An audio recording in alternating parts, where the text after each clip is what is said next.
Hello दोस्तों, learning import export with Avinash इस channel में आपका स्वागत है। और आज मैं मुंबई से तकरीबन 1500 किलोमीटर दूर उत्तर प्रदेश के सहारनपुर शहर में हूँ। और जानते हो सहारनपुर शहर को किस नाम से जाना जाता है? वुड क्राफ्ट करके। यानी ये जो है ये वुडन हैंडीक्राफ्ट का हब है। यहाँ बहुत सारे वैरायटीज मिलते हैं, जैसे वुडन ट्रे हुआ, वुडन बॉक्सेस हुआ, वुडन एस्ट्रे हुए, नेम आप जो नाम लोगे वो जो वैरायटीज आपको यहाँ मिलती है। और यहाँ के सहारनपुर सिटी के या जिले के आसपास जो है वुडन हैंडीक्राफ्ट के बहुत सारे आर्टिसन कलाकार इसको लगातार जो है अपने कारीगरी से संजोए हुए हैं। काफी सालों से जो है ये उस आर्ट को संभाल रहे हैं। तो दोस्तों, ये अगर हैंडीक्राफ्ट आर्टिकल्स की बात करें तो इसका जो HSN कोड जो है वो 4421 और 4422 है, 21 और 22। इसका जो एक्सपोर्ट जो है, खास करके अगर एक्सपोर्ट की बात करें, इसका डोमेस्टिक लेवल पे तो ओवरऑल इंडिया में इसका अच्छा खासा मार्केट है डोमेस्टिक लेवल पर, और बढ़ भी सकता है। इसका इतनी और पोटेंशियलिटी है। इवन एक्सपोर्ट में भी देखा जाए तो काफी पोटेंशियल है। इसका मेजर टारगेट कंट्री जो है यूएस है। यहाँ से इंडिया से जो ज्यादातर जो एक्सपोर्ट होता है वो यूएसए में होता है। उसमें यूरोपियन कंट्रीज जो है लाइक यूके, जर्मनी, नेदरलैंड और बाकी की यूरोपियन छोटी छोटी कंट्रीज जो है वहाँ भी काफी सारे आर्टिकल जो हैंडीक्राफ्ट आर्टिकल्स है स्पेसिफिकली वो उसकी डिमांड है अभी। और इसका जो मार्केट एक्सपांड हो रहा है वो मिडल ईस्ट में, यानी यूएई में हो रहा है, ऑस्ट्रेलिया में हो रहा है, साउथ ईस्ट कंट्रीज में भी इसकी जो डिमांड बढ़ रही है। तो उसी सिलसिले में और ज़्यादा जानकारी हासिल करने के लिए मैं सहारनपुर आया हूँ। और आज मैं एक छोटे से अपने सहारनपुर सिटी में ही एक मैन्युफैक्चरिंग यूनिट में बैठा हूँ। मेरे सामने उड़ीनो क्राफ्ट के ऑनर है फरजान भाई, सॉरी मैं आपका फराज भाई, और उनसे और ज़्यादा जानकारी हासिल करेंगे, अपना नॉलेज गेन करेंगे। तो तुरंत उनसे बातचीत शुरू करते हैं।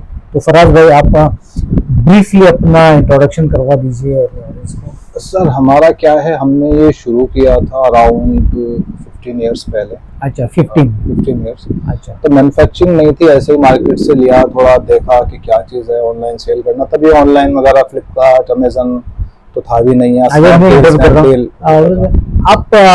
यानी पहले जनरेशन हो कि आपके पहले भी जनरेशन था? First generation. अच्छा, आप फर्स्ट जनरेशन। अरे वेरी नाइस। मैं जॉब करता था इन दिल्ली। आपका इतिहास बताइए, मैंने क्या एग्जैक्टली बैकग्राउंड क्या है? पहले तो मैंने इंजीनियरिंग की, उसके बाद मैंने जॉब की दिल्ली में, थोड़ा मेडिकल रिसर्च में की। ठीक था, वो अच्छा था, बट थोड़ा सा क्या है कि अच्छा, मेडिकल रिसर्च में भी जॉब किया है, टेक्नोलॉजी रिसर्च में किया है। अच्छा। और मतलब सेटिस्फाइड थे, उसमें कोई इशू नहीं था दिल्ली में। थोड़ा क्योंकि मेरा होम टाउन सहारनपुर है, तो ये था कि ये भी अच्छा काम है, इसको करके देखते हैं। कभी पहले किसी ने किया नहीं है, जानते नहीं है, तो छोटे से लेवल पे शुरू किया था फ्रॉम दिल्ली। अच्छा, ऑनलाइन सेल्स। तब ये स्नैपडील था, बाकी फ्लिपकार्ट, ये अमेजन वगैरह ये तो कहीं नहीं। तब शुरू किया था, तब यहाँ से कोरियर भी नहीं थे। तब कोरियर तो इंडिया में खत्म ही हो गए थे, तो दोबारा ऑनलाइन सर्विस पोस्टल ही ज्यादा था, बहुत कम था। पोस्टल का भी ऑलमोस्ट खत्म ही हो रहा था। अच्छा। तो ये इंडस्ट्री इसी की वजह से डेवलप हुई है, ये जो ई-कॉमर्स की वजह से। Right, correct. तो हर जगह फास्टेस्ट डिलीवरी का ऑप्शन आ गया। ब्लिंकिट करो, वो 5 मिनट में लेके आएगा। तो यहाँ आए, यहाँ भी पहले ट्रेडिंग की थी, और फिर धीरे धीरे करके हमने ऑनलाइन भी किया है, अमेजन पे भी किया है, अभी भी है अमेजन पे। तो और बाकी हमारी साइट भी है woodino.com से, वहाँ से भी कोई खरीदना चाहे खरीद सकता है। व्हाट्सअप है, व्हाट्सअप पे कोई मैसेज डाल सकता है कि हमें इस तरह का आर्टिकल चाहिए, 1 पीस चाहिए रिटेल में, वहाँ से भी खरीद सकता है। तो 15 साल पहले, यानी अगर देखा जाए 25, यानी 2010 में आपने एंट्री की, तब 2010 में क्या सिनेरियो था? और अगर क्या अपने लाइक इन्वेस्टमेंट मार्जिन क्या लेकर आप आए थे? मतलब तब मैं यहाँ आया था, अगर मैं उस टाइम को सोचता हूँ तो अगर देखा जाए तो देखिए माइंडसेट क्या है ना कि आप सर्विस कर रहे थे, हाँ जी, यानी एम्प्लॉय थे। एम्प्लॉय से ट्रेडिंग करना यानी बिजनेस से, तो एक कंप्लीटली माइंड शिफ्ट हुआ है एक एम्प्लॉय से बिजनेस तक। तो ये शिफ्टिंग कैसे हुई और क्या है, बैकअप कौन था, फाइनेंशियल बैकग्राउंड किस तरह से आपने? फाइनेंशियल तो ये है कि फाइनेंशियल बैकअप भी ठीक ठाक था, बाकी ये थे कि उस टाइम जॉब की सेविंग्स थी सारी, ऐसे खर्च थे नहीं, तो वहाँ से कुछ इकट्ठा हो गया पैसा। और माइंड शिफ्टिंग का सिर्फ ये था पर्पस कि क्योंकि होम टाउन ये है, यहाँ देखते थे, तो उस टाइम ऑनलाइन इतना नहीं था, इंस्टाग्राम नहीं था, फेसबुक नहीं था, ऐसा कोई व्हाट्सएप नहीं था, तो इतना ज्यादा लोगों को पता नहीं था यहाँ के बारे में। ऑनलाइन हमने शुरू में वेबसाइट बनाई, तब तो शायद हमने 50,000 की वेबसाइट बनाई होगी, वो ई कॉमर्स वो इतनी अच्छी भी नहीं थी, प्रॉपरली वर्क नहीं करती थी, लेकिन लोगों को तो पता लगना शुरू हुआ, ऑनलाइन आया, तो इनकी डिमांड भी काफी है। और अब तो ये है कि जैसे प्लास्टिक के आइटम्स हैं, ज्यादातर हमारा डेकोर का काम है, ज्यादातर किचन वेयर है। अच्छा।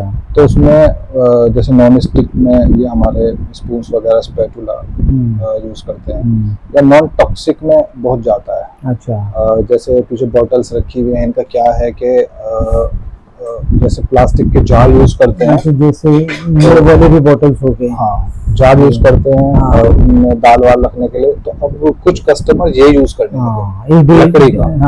बायोडिग्रेडेबल भी है, सस्टेनेबल भी है। इसमें प्लास्टिक का कोई इशू नहीं है, ऑयल रख सकते हैं इसमें, कुछ भी रख सकते हैं इस तरह, तो इस तरह बहुत सारे आइटम्स हैं प्लास्टिक के रिमूव कर दिए, जो थोड़ा एक माइंड शिफ्ट हो रहा है। वो प्लास्टिक की ट्रेस छोड़ के वुडन ट्रेस पे आ रहा है, बाउल्स हैं प्लास्टिक या फाइबर के, अब आगे वो तो और ज्यादा नुकसान देते हैं, वो प्लास्टिक के होता है, उसको छोड़ के बाउल नॉन टॉक्सिक बाउल जो हम बनाते हैं वुडन के, उस पे आ रहे हैं। अच्छा। बाकी अभी ज्यादा हमारा होटल्स एंड रेस्टोरेंट्स का ज्यादा है। अच्छा। क्योंकि उनको हम एक सॉल्यूशन प्रोवाइड करते हैं, यहाँ था नहीं कोई हमारे पास। आप अप्रोच कैसे करते हो रेस्टोरेंट और होटल्स? हम क्या करते हैं मैं बताऊं, डायरेक्टली जाते हो कि क्या है? नहीं, रेस्टोरेंट्स के पास नहीं जाते हैं, हमारी ऑनलाइन विजिबिलिटी है। अच्छा। क्योंकि हम बहुत साल से हैं इस काम में, धीरे धीरे कॉन्टेक्ट्स भी बने हैं। अच्छा, एक ये है शुरू से बिगिनिंग में सिर्फ कैसे आप, अगर मैं इसलिए पीछे जा रहा हूँ कि क्या है ना, से आपकी टोटल जर्नी आपको पता चल जाएगी 15 साल की। अगर पहले बिगिनिंग के साल में किस तरह से कस्टमर एक्वायर किया आपने? सबसे शुरू में तो मैंने स्नैपडील पे किया था। अच्छा, स्नैपडील पे किया था और गूगल बिजनेस पे अपना पेज बनाया था। अच्छा। तो वहाँ से लोग गूगल पे कुछ सर्च करते हैं तो वो दिखाता है, धीरे धीरे वहां से, क्योंकि मैंने तो पहले साल का ओवरऑल बिजनेस क्या था? मैंने सबसे शुरू में जब स्टार्ट किया था, सबसे पहले मैंने नाम रखा था इसको वुडीनो। अच्छा, तो तब से ये? हाँ, तब से ये शुरू से इसका ट्रेडमार्क भी लिया बाकायदा, 3-4 कैटेगरी में ट्रेडमार्क है। ये तभी से इसका डोमेन भी तभी रजिस्टर किया। अच्छा। तो एक तो ये है कि जब हम कभी भी ऑनलाइन बेचते हैं, स्नैपडील पे, फ्लिपकार्ट पे, अमेजन पे, वहाँ वुडीनो ब्रांड दिखा रहे हैं, तो लोग गूगल भी कर लेते हैं कि डायरेक्ट ब्रांड पे शायद सस्ता मिल रहा होगा, अमेजन का कमीशन कटेगा, या इनसे पूछ लेते हैं कि ये क्या आइटम है, हमारे काम का है, कि इसमें थोड़ा कस्टमाइज हो सकता है क्या, तो इस तरह से इंक्वायरी आनी शुरू होती है। अच्छा, ओके।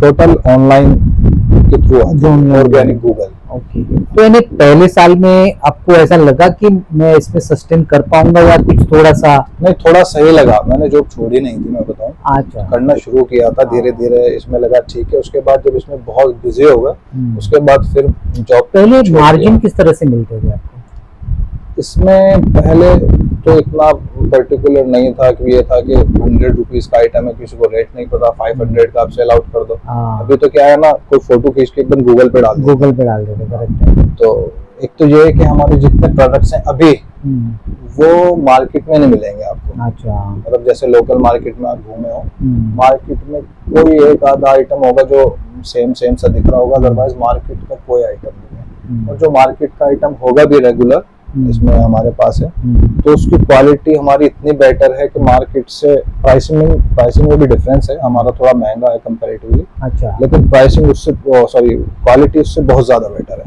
ओके। तो प्राइसिंग थोड़ा आता है, लेकिन क्वालिटी में A1 है। क्वालिटी में A1। ओके। और स्टार्टिंग से अभी तक यही है, हम एक पीस चेक करते हैं। कस्टमर का कोई ऐसा भी हुआ है कि हमने भेजा कोरियर, वो टूट गया, कस्टमर ने बोला टूट गया, या तो कस्टमर का भी गलती नहीं है, हमारा भी नहीं है, लेकिन हमने उसको झेला, हमने उसको रिप्लेस कर दिया। क्या बात है, वेरी नाइस। तो उसमें यह है कि कस्टमर हमारे स्टार्टिंग से जो बने थे वो भी हमसे ही लेते हैं, जुड़े हुए हैं। मुंबई में भी कस्टमर्स हैं, एग्जीबिशन करते हैं, पुणे में हैं, दिल्ली में, बेंगलुरु में, कन्याकुमारी में है, कश्मीर में है, बहुत हर जगह है कस्टमर्स। तो पंजाब में है, फर्नीचर में भी हैं, फर्नीचर का भी करते हैं। अच्छा, मैं बोल रहा सर कि ये जो अब तब ट्रेडिंग में थे, ट्रेडिंग के बाद मैन्युफैक्चरिंग कब से शुरू की? मैन्युफैक्चरिंग हमारी इस तरीके से शुरू हुई कि कस्टमर्स आते थे कि हमको ये वाला आइटम नहीं चाहिए, जैसे ये आइटम रखा है, हाँ ये आइटम रखा है, हाँ। ये आइटम नहीं चाहिए उनको, 10 इंच वाला। तो मार्केट यानी अगर इस आइटम की बात करें ना, तो ये जो है ये मैंगो से बना, ये मैंगो से प्लेटर है और ये सिंगल पीस का है, ये सिंगल पीस का है। टोटल जो आप देख रहे हो ये सिंगल पीस का है और साइड में जो लगा हुआ है वो भी मैंगो की जो छाल होती है वो है और दिखने में बहुत ही खूबसूरत दिख रहा है। एज अ ट्रे यूज करते हैं, एज अ ट्रे, प्लेटर या फ्रूट रखने के लिए वो, सब्जी रखने के लिए वो, ये इसमें वाइडली यूज होता है, खास करके रेस्टोरेंट में यूज किया जाता है। तो उसमें ऐसे आया कि तो मार्केट में अवेलेबल है, हमको क्या चाहिए, 10 नहीं चाहिए हमको, तो 15 इंचेस चाहिए। अच्छा, हमको 1.5 इंचेस हाइट नहीं चाहिए, एक स्पेसिफिक रिक्वायरमेंट, स्पेसिफिक हमें कस्टमाइज चाहिए। मैन्युफैक्चरिंग थी नहीं, तो कुछ इंक्वायरीज आई, हमने धीरे धीरे शुरू किया और फिर अच्छा उसमें इंक्वायरीज में भी यहाँ पे क्या है, अगर आपके पास क्वांटिटी कम है, आप कहेंगे कि मुझे 25 पीसेस चाहिए या 15 पीसेस चाहिए, यहाँ मना कर देते हैं। अच्छा अच्छा, तो हमने उस चीज पे एक्सेप्ट किया कि 15 पीसेस चाहिए, ठीक है हम बना के देते हैं। ओके। तो इस तरीके से कस्टमाइज्ड में आप अभी भी देखेंगे मेरे पास जितने कस्टमर हैं उनमें ज्यादातर कस्टमाइज्ड ऑर्डर आते हैं हमारे पास, और वो क्वांटिटी कम भी हो, जहाँ तक भी कम से कम हो सकती है हम वो बना के देते हैं। यानी कस्टमाइज अगर कितने भी यानी 20-25 क्वांटिटी हो, फिर भी आप किसी को रेगुलर है, इवन रेगुलर ले रहे हैं उनसे, उनकी तो हम 5 to 10 पीसेस भी अगर हैं, हमें प्रॉफिट नहीं भी हो रहा है तो कोई बात नहीं, उनका रिक्वायरमेंट हम फुलफिल कर देते हैं। ओके, प्रॉफिट जैसे कि रिलेशन डेवलप हो, जैसे नेटवर्किंग डेवलप हो, मतलब एक सॉल्यूशन है ये। सॉल्यूशन मार्केट में नहीं है। आप किसी ट्रेडर के पास जाएंगे, मैन्युफैक्चरर के पास जाएंगे, आप कभी विजिट करेंगे तो आप उनको कहेंगे मुझको ये वाली ट्रे चाहिए, ये साइज है इसका, और ये इसके पास ऊपर ये पॉलिश होनी चाहिए, ये इसके डायमेंशंस है। वो क्वांटिटी पूछेंगे आपको, सबसे पहले आप कहोगे मुझे 25 पीसेस चाहिए, वो वहीं से मना कर देंगे। तो 25 पीसेस हम बनाते ही नहीं है, आप तो हमको 100 बताओ या 200, 1000, हम 25 भी बना कर देते हैं। अच्छा अच्छा अच्छा, मतलब कम से कम क्वांटिटी जितने भी कम से कम पॉसिबल हो सकती है वो बना के देते हैं। जैसे ये है, ये 25 ट्रेस बनाई है हमने। केरला में एक डॉक्टर हैं उनके लिए। अच्छा, केरला के डॉक्टर के लिए केरला में ये पाइन वुड है। अच्छा, ये पाइन वुड है, पाइन वुड है, इसके ऊपर मेलामाइन पॉलिश है, मेलामाइन कोट डाला हुआ है। अच्छा, और उसमें ट्रेस में ये अंदर जूट का कपड़ा लगा है। ये जूट का कपड़ा, इसमें लैस लगना बाकी है, साइड में लैस फिनिशिंग, वो पूरा फिनिशिंग हो जाएगा, पूरा फिनिश्ड हो जाएगा। और ये हॉस्पिटल के लिए है? नहीं, हॉस्पिटल के लिए नहीं है, उनको शादी में शायद गिफ्ट करने के लिए चाहिए था कुछ ऐसा। Very nice. ये अलग अभी ये थॉट जो है ना, गिफ्टिंग के अलग अलग थॉट जो है वो आ रहे हैं, क्योंकि शादी में कोई आता है उनको बिल्कुल यूनिक गिफ्ट और ऐसा हो कि उनको यूज में भी आए और खराब भी ना हो। अच्छा, ट्रेस तो बहुत देते हैं इन्होंने, हमने इनको सॉल्यूशन दिया था कि आप इसमें फैब्रिक लगाते हैं अंदर, थोड़ा इसको डेकोरेट करते हैं तब देते हैं, ताकि कोई आएगा, गेस्ट आएंगे उनको देंगे, इसमें कुछ आइटम्स भी रखेंगे और गिफ्ट परफ्यूम्स वगैरह। ओके, तो उनको बड़ा यूनिक लगेगा, और एक लॉन्ग लास्टिंग है, लॉन्ग लास्टिंग, सस्टेनेबल, बायोडिग्रेडेबल है, और फैब्रिक उतरेगा भी इसका तो भी अंदर ट्रे तो रहेगा ही, तो रहेगा बिल्कुल। तो ये सॉल्यूशन है, हम बिल्कुल जहां तक पॉसिबल हो सकता है कम से कम क्वांटिटी, अच्छे से अच्छी क्वालिटी, कम से कम प्राइसिंग में वो सॉल्यूशन प्रोवाइड करते हैं। इस मुझे अभी सर सहारनपुर फूड मार्केट के बारे में थोड़ा सा और बताइए, क्या है हिस्ट्री, क्या है, किस तरह से ये जो प्रोडक्ट यहाँ इनहांस हुआ, या यहाँ कारागिर किस तरह से कहाँ पर फैले हुए, या किस तरह से वर्किंग मॉडल क्या है? यहाँ पे जो ज्यादा है कारीगर वो इंडिविजुअल्स हैं। अच्छा, आपने देखा होगा, हमारे पास भी जैसे पॉलिश वाले काम कर रहे हैं, ऊपर पॉलिश वाले हैं और कार्विंग वाले हैं, तो वो हमारे अंडर जॉब नहीं करते, वो इंडिविजुअल है, काम हमारे यहाँ करते हैं, हमारी फैक्ट्री में करते हैं, बट इंडिविजुअल है। हमने उनको बोला ये वाला प्रोडक्ट है, ये आप लीजिए, इस पे कार्विंग होगी, इतनी इतनी होगी, ये 50 प्रोडक्ट है, इन पे कार्विंग होगी, तो उनकी टाइमिंग उनके हिसाब से सेट है, वो अपना किसी टाइम से किसी टाइम तक करें। वो कॉन्ट्रैक्ट हमसे कर लेंगे कि हम पर पीस इतने पैसे लेंगे।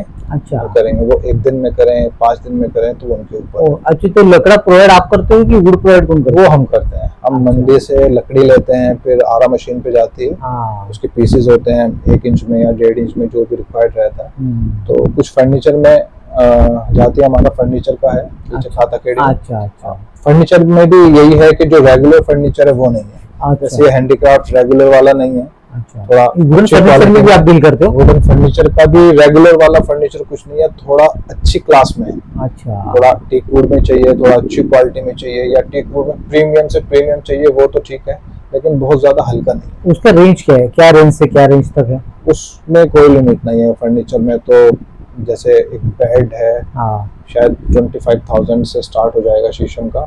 उसके बाद 2-3 लाख, 4 लाख, 5 लाख, 10 लाख, अच्छा, 15 लाख, कितने का भी डिपेंड ऑन कि उसके ऊपर काम किस तरह होता है, क्या वुड है और कितने साइज है। डिको करते हैं हम, फर्नीचर में डिको पेंट होता है।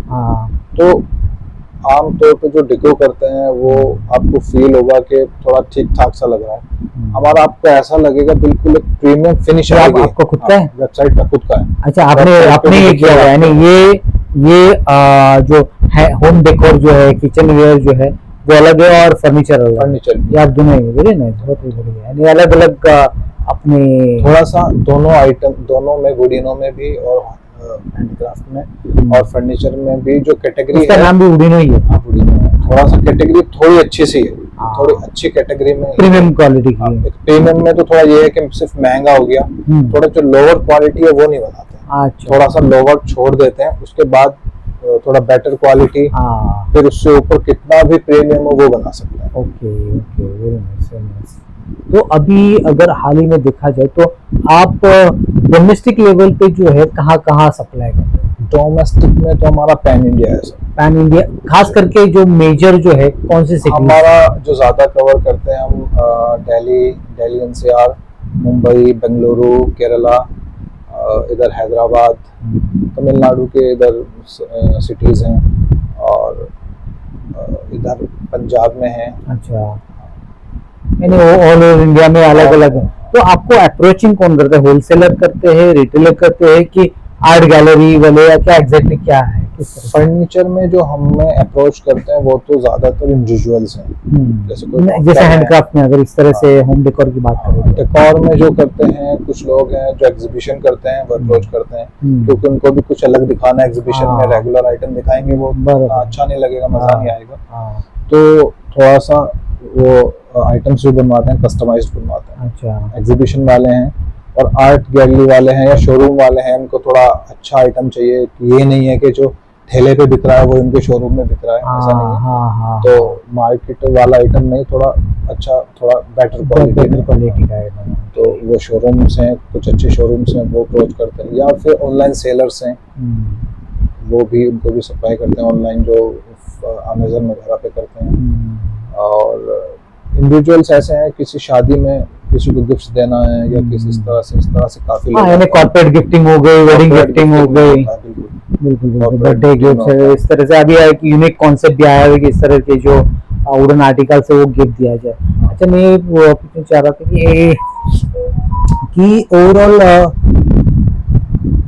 इसमें और मार्जिन के हिसाब से अगर आप देखा जाए तो क्या मार्जिन के हिसाब से सर आप यानी जो होलसेलर है और क्या मार्जिन के हिसाब से वो सिटीज में आप वही करते हैं? होलसेलर के साथ तो हमारा क्या है, हमारा मार्जिन हम 10% लेते हैं। मैन्युफैक्चरिंग कॉस्ट जो आती है प्लस 10% हम देते हैं। और 10% में भी ये है कि हम पैकेजिंग भी रहती है, थोड़ा लेबर भी रहता है, तो हमारा कटा के वो 5-6% पे सिमट जाता है। अच्छा, हाँ, होलसेल में तो सिर्फ इतना ही होता है। बट ये रहता है कि कस्टमर के पास जो जा रहा है वो प्रोडक्ट चेक्ड हो, क्वालिटी चेक्ड हो, प्रॉपर हो, जैसा वो चाहता है वैसा हो। अच्छा, अगर एक कस्टमर ने या होलसेलर ने आपको एक प्रोडक्ट बताया है कि मुझे ये प्रोडक्ट जो है कस्टमाइज करना है, तो वो आप डिजाइन बना दो कि वो एक डिजाइन आपको दे देता है? नहीं, दे भी सकते हैं डिजाइन्स, कुछ ऐसा कस्टमर्स देते हैं, बाकायदा ड्राइंग देते हैं या पेज पे बना के देते हैं आर्ट, ऐसे कि हमें इस तरह से चाहिए।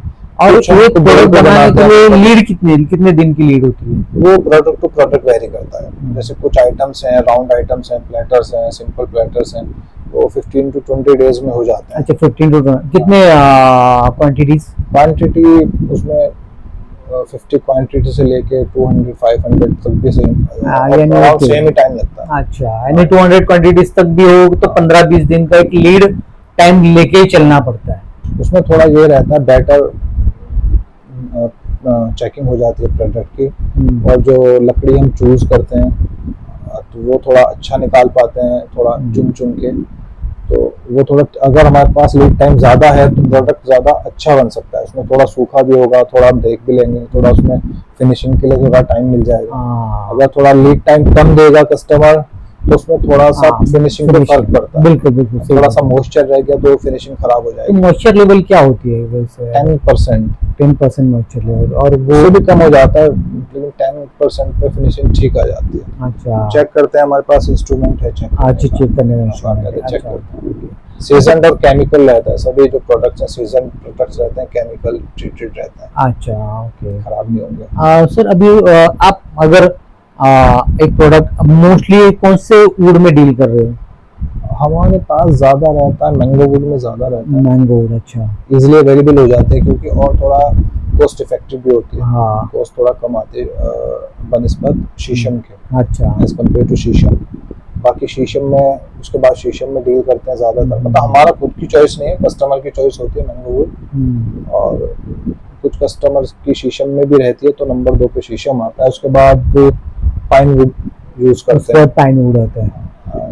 अगर ओरिजिनलिटी अगर चेक करने जाए तो किस तरह से डिफरेंशिएट करते हैं? अगर शीशम वुड हो तो उसमें क्या चेक? शीशम में तो एक तो वो थोड़ा उसका डार्क होता है, डार्क शेड होता है, डार्क ब्राउन कलर, और उसमें ग्रेन्स रहते हैं, रेशे रहते हैं। आपको देखेंगे वो ओरिजिनल रेशे रहेंगे। अच्छा, और मैंगो वुड की बात, मैंगो वुड ऑलमोस्ट जो होता है उसमें भी रेशे रहते हैं, कम है, बट वो वाइटिश होता है, थोड़ा वाइटिश की तरफ चला जाता है ज्यादा। पाइन वुड थोड़ा लाइट वेट होता है और येलोइश होता है। अच्छा, ठीक है। टीक वुड भी येलोइश है, बट वो हार्ड वुड है, थोड़ा हैवी है, उसमें उसके ग्रेन्स अलग होते हैं। अच्छा, तब आप थोड़ा सा देखेंगे, 1-2 दिन भी देखेंगे, आपको पता चल जाएगा कि डिफरेंस क्या है। अकेशिया में भी करते हैं, पाइन में करते हैं, फिर अकेशिया वुड में करते हैं। और भी कई सारी वुड आती हैं बाहर से, मुंबई वगैरह से आती हैं, कुछ वुड गुजरात से आती हैं, वहाँ से मंगाते हैं। कुछ स्टीम बीच आती है, अच्छा, उसमें भी करते हैं। अच्छा, स्टीम बीच क्या एग्जैक्टली? वुड थोड़ा मैंगो वुड जैसी है, इस तरह की वुड होती है। अच्छा, थोड़ा इसमें तो ग्रेन्स होते हैं, उसमें ग्रेन्स नहीं, अच्छा, सॉलिड आती है, प्लेन आती है, तो उसमें भी डील करते हैं। ठीक है। अभी सर बात करते हैं जरा इंटरनेशनल लेवल की। तो क्योंकि मैं मोस्टली कोशिश ये है कि अपने जो हैंडीक्राफ्ट आर्टिकल्स है उसको थोड़ा इंटरनेशनल एक्सपोजर मिले, और ज़्यादा मिले बेसिकली है, लेकिन जितने तौर पे मिले अपना जो भारत का नाम है, इंडिया का नाम है और रोशन हो। तो एज ए एक्सपोर्ट की बात करें तो आप you are dealing in export? No, sir, we are not doing export. We are supplying to exporters. अच्छा, merchant, we are supplying to manufacturers, so we are not directly exporting, but supplying to exporters. Okay, then how can anyone like a merchant exporter contact you? Like how can in touch with you? We are available on Google. In organic search, we are there in top of numbers, and we have our own website too. And you know, catalog. You have a catalog like if anyone wants our catalog, we share our website link. So almost products are there with the price, or like only snaps. If someone wants to buy only single piece, he can buy from their website. But if he wants in bulk or any customization, he can talk to us. Available on WhatsApp too. We are on Instagram also, verified account. We have around 36,000, 37,000 followers we have. अच्छा, okay, nice, very nice, very nice.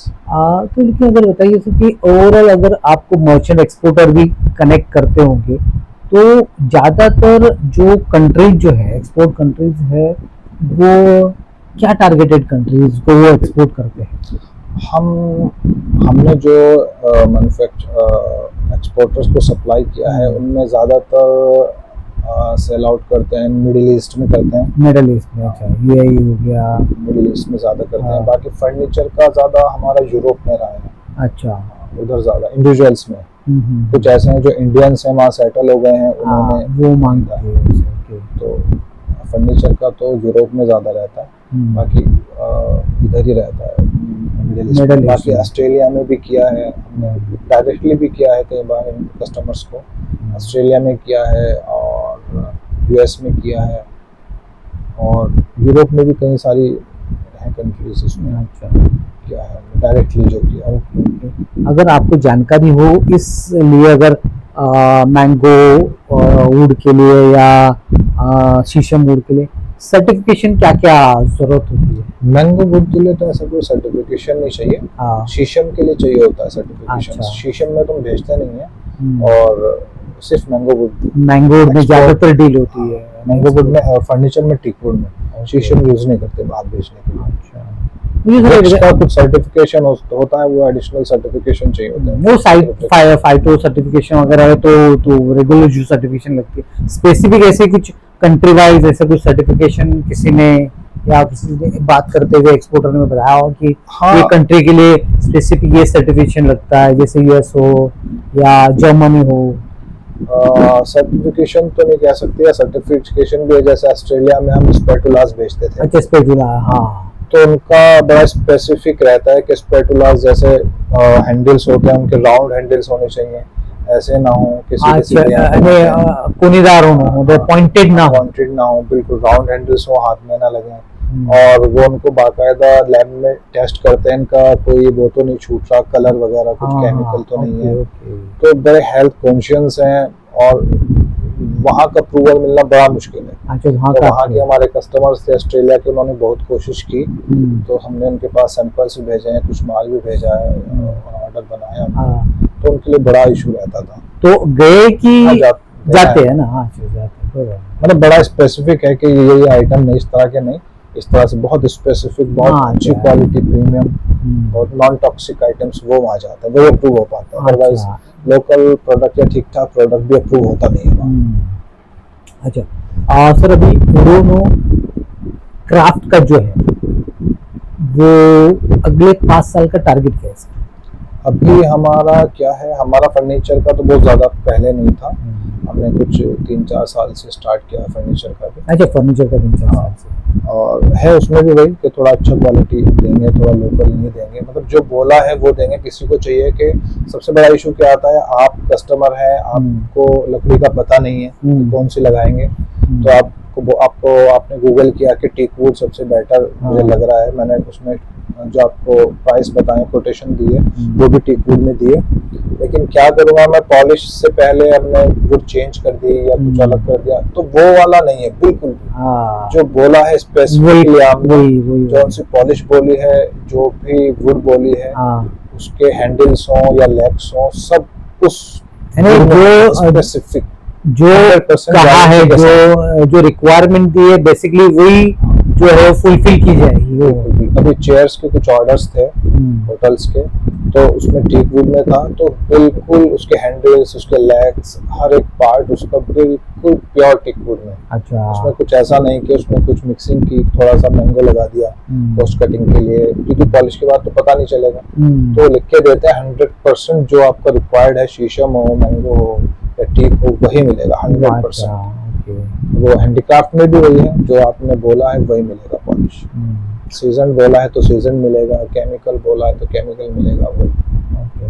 अगर आप comfortable हो तो month अपनी yearly networking क्या है? Network. अच्छा, network हम कितना सेल आउट करते हैं ये तो बड़ा मुश्किल रहेगा बताना। अच्छा, ठीक है, थोड़ा बाकी ये है कि ठीक ठाक रहता, अपना चल जाता थोड़ा सा।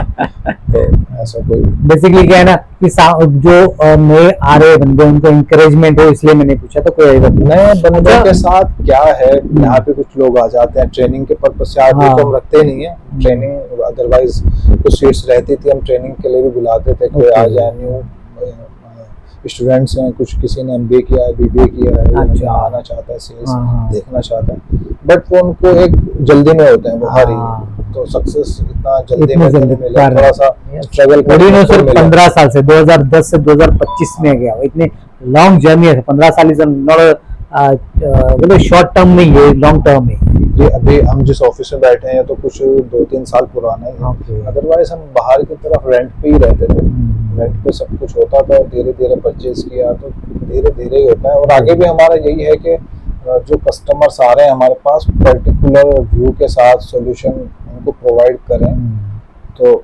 यही है कि फर्नीचर स्पेसिफिक हो और लॉन्ग टर्म रिलेशनशिप डेवलप हो, बिल्कुल इस नजरिए से जो काम आपका चल रहा है। और एथिकल हो, सब ऐसा ना हो नॉन एथिकल कोई चीज है, इलीगल कुछ है, कुछ नहीं, जो कस्टमर को जो रिक्वायर्ड है एक्चुअली, जो वो चाहता है उसको वो मिले। अच्छा, अगर एक कस्टमर जो भी आपके डिमांड कर रहा है वो आपको फुलफिल करते हैं, तो पैकेजिंग और ट्रांसपोर्टेशन किस तरह से प्रोवाइड करते हो? हैंडीक्राफ्ट में ये रहता है पैकेजिंग का, अगर किसी को बल्क में चाहिए 300 रुपीज जो बड़ा कार्टन आता है उसके पैकेजिंग के हम चार्ज करते हैं, और वो डुअल कार्टन भी लगा देते हैं, 2 कार्टन जोड़ करके। अच्छा, अगर लाइट वेट है आर्टिकल्स, अगर कुछ हैवी हैं जैसे चॉपिंग बोर्ड्स हो गए, प्लेटर्स हो गए, शीशों के हैवी होते हैं, तो उनका सिंगल कार्टन में रखते हैं, लेकिन प्राइसिंग वही 300 ही लेते हैं डुअल का भी। और ट्रांसपोर्टेशन का तो वो डिपेंड करता है कहाँ जा रहा है, लेकिन फिर भी जैसे मुंबई है, कन्याकुमारी है, हमारा TCI एक्सप्रेस से ज्यादा भेजते हैं। TCI एक्सप्रेस, क्योंकि अगर उनकी सर्विस है कहीं पे उन्हीं से ज्यादा भेजते हैं, क्योंकि उनके साथ हमने ऑन पेपर साइन किया हुआ है कि हम सारा जो जहाँ उनकी सर्विस है वहाँ भेजेंगे, और प्राइसिंग कम से कम देंगे। अच्छा, तो वो 600 पर कार्टन तक भी लेते हैं। ओके, डोर डिलीवरी भी देते हैं, अगर पॉसिबल है वो डोर डिलीवरी देते हैं। अच्छा, तो पर कार्टन का मिनिमम या मैक्सिमम वेट क्या होता है? वेट का नहीं है कि उसमें वेट हो, लेकिन यह है कि 50 kg से ऊपर ना हो तो वो हैंडलिंग में इजी हो। अच्छा, हैंडलिंग में कोई भी कैरी करना हो या किसी वर्कर को कैरी करना हो तो आसान हो जाता है। आसान, 50 kg से ऊपर नहीं होना। अच्छा, ये यानी ओवरऑल एक कार्टन 50 kg का होगा। अगर प्लेटर्स हैं, शीशम के प्लेटर्स हैं, 40-42 प्लेटर्स बनेंगे तो अराउंड 50 kg तक हो जाएगा, तो वो उतना ठीक रहता है। कोई उठा के रखेगा ट्रक में तो ठीक रहेगा, उसमें डैमेज भी नहीं होगा। हाँ, अगर ज्यादा हैवी बनाएंगे, उसको 2 लोग उठाएंगे फिर वो छोड़ देंगे तो डैमेज होने के चांसेस बिल्कुल हैं। बिल्कुल। स्पाइस बॉक्स वगैरह होते हैं, वो हम एक कार्टन में 50 पीसेज अराउंड भेजते हैं, बट कोई भी डैमेज नहीं होता, उसकी इंडिविजुअल पैकिंग करते हैं। अगर रिक्वायर्ड है, कस्टमर को नहीं भी पता, तो भी हम ऐसे पैकेजिंग करते हैं कि किसी का लॉस ना हो। बिल्कुल सही बात है। अच्छा, अब सर ये बताइए, जो नए डोमेस्टिक ट्रेडर भी हो, एग्जीबिटर भी हो, या इंटरनेशनल लेवल पे नए मर्चेंट एक्सपोर्टर, और वो हैंडीक्राफ्ट आर्टिकल्स में या हैंडीक्राफ्ट वुडन आर्टिकल्स पे काम करना चाहते हो, तो उनको एज ए गिव अवे क्या दोगे? एज अ माइंडसेट हो या बिजनेस पॉइंट ऑफ व्यू हो, तो टेक अवे क्या दोगे आप? इसमें क्या है, इसमें तो बहुत अपॉर्चुनिटी है नए लोगों के लिए भी। कुछ कस्टमर साथ आए मेरे पास, उन्होंने क्या किया, हैंडीक्राफ्ट लेते हैं प्लेन, बिल्कुल जो तैयार पीस होता है, रेडी पीस, उसके ऊपर वो अपनी कुछ आर्ट बनाते हैं। अच्छा, हाँ, गोल्ड आर्ट कुछ बोलते हैं किसी को, कोई इसमें रेजिन वर्क करता है, कोई इपॉक्सी वर्क करता है, फिर वो आगे सेल आउट करते हैं। और सॉल्यूशन के लिए तुम बैठे ही हैं, मैंने बताया कि अगर कोई एग्जीबिशन करने वाले हैं, नया शुरू करना चाहते हैं, तो कम से कम क्वांटिटी भी हम प्रोवाइड करेंगे। हम जितना सपोर्ट कर सकते हैं उतना करेंगे। ऐसे तो नहीं उसकी जगह जाके हम एग्जीबिशन कर लेंगे, बट जितना ज्यादा हम सपोर्ट कर सकते हैं उतना करेंगे। अच्छा, प्राइसिंग बिल्कुल जेन्युइन है, कोई नया कस्टमर है, पुराना है, सबके लिए फिक्स्ड प्राइसिंग है, कोई हेर फेर कुछ नहीं है, सिर्फ एक ही प्राइसिंग रखते हैं। आप 10 क्वांटिटी लें, 100 लें, क्वांटिटी बहुत ज्यादा है, किसी का 500 है, उसमें कुछ नेगोशिएट हो जाता है कई बार, बट ऑलमोस्ट सेम रहती है, प्राइसिंग फिक्स रहती है। बिल्कुल, बहुत ही मज़ा आया, बहुत ही काफ़ी नॉलेजेबल ये सेशन रहा, तो आपका वैल्यूबल टाइम देने के लिए धन्यवाद। Thank you so much. और दोस्तों, और अभी बताई नहीं लूँगा, बेसिकली देखिए, जो भी मर्चेंट एक्सपोर्टर हो या जो भी एग्जीबिटर हो या ट्रेडर हो, नया ट्रेडर हो, इस इंडस्ट्री में आना चाहता है, तो यहाँ जो है फरमान भाई आपके लिए बैठे हुए, अगर आप कांटेक्ट करना चाहें तो बिल्कुल। और देखिए, एक्शन लेना बहुत ज़रूरी है, सिर्फ सोच नहीं, एक्शन की बहुत ज़रूरत है। अगर एक्शन लोगे, इम्प्लीमेंट करोगे, तो ही शायद हम कुछ अचीव कर पाएंगे। सही है सर। बिल्कुल, अगर कोई अभी चाह रहा है कि वो उसके पास थोड़ा भी टाइम है, जॉब करता है और उसको अमेज़न पे स्टार्ट करना है, मतलब छोटा सा स्टार्ट करके देखना चाहता है क्या है, तो हमसे कांटेक्ट करें, व्हाट्सएप पे कर ले, व्हाट्सएप पे वॉइस नोट भेज सकते हैं और इजीली, कोई ऐसा इशू नहीं है। और क्या आइटम्स में करना चाहते हैं या हमसे पूछ लें क्या आइटम्स हो सकते हैं, उनका बजट क्या है, कम से कम बजट में हम उनका ट्रेडिंग सेट कर देंगे। ओके, तो ये रहा आज का सेशन। और ऐसे ही इम्पोर्टेंट सेशन अगर और चाहिए, ऐसे ही पॉडकास्टिंग और चाहिए, तो प्लीज़ ये इस चैनल को सब्सक्राइब करें, फॉलो करें और लाइक करें, कमेंट करें, अच्छे बुरे जो है तो उसी हिसाब से हम आगे की तैयारी करें, इम्प्लीमेंट करें। धन्यवाद।